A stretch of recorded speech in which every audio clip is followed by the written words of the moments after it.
Excess nitric acid is added to solid calcium carbonate, and the question is determine the products and write a balanced equation for the reaction.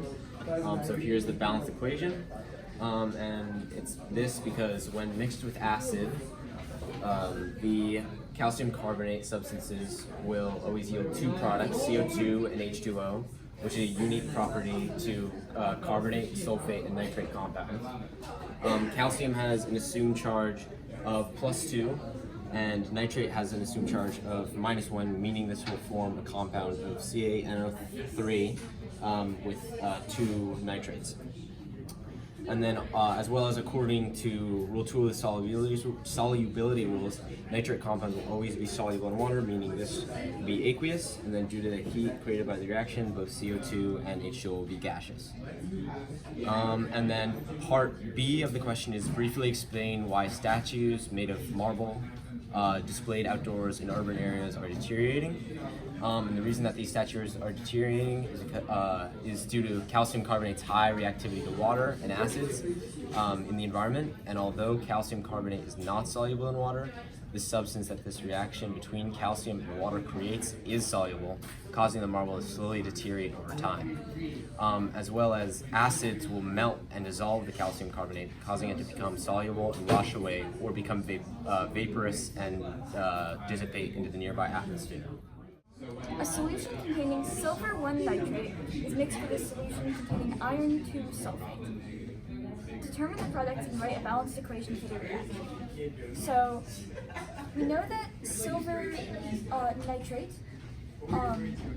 is a 1-to-1 ratio of silver to nitrate because the silver's charge is +1, as we know from the Roman numeral, and the nitrate has a charge of -1 according to the polyatomic hierarchy. Similarly, we know that iron has a charge of +2 because it's Roman numeral, and sulfate has a charge of -2.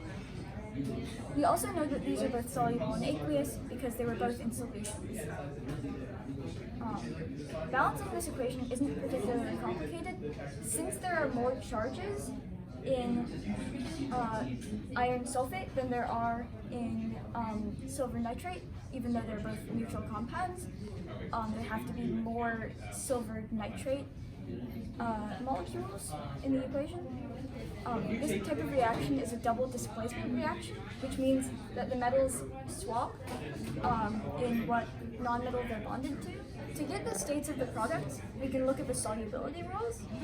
Rule number 2 says that nitrate salts are soluble, so that makes iron 2 nitrate soluble.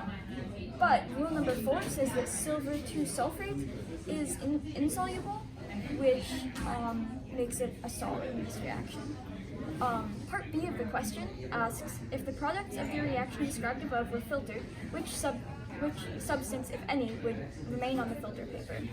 If these products were filtered, the water-insoluble compounds would go through the filter, but anything insoluble would remain on the filter paper. In this case, we've established that silver 2 sulfate is insoluble, so it would remain on the filter paper, but iron nitrate is soluble, so it would go through. A solid formed from a solution, like silver 2 sulfate in this case, is called a precipitate, and so precipitate would stay on filter paper.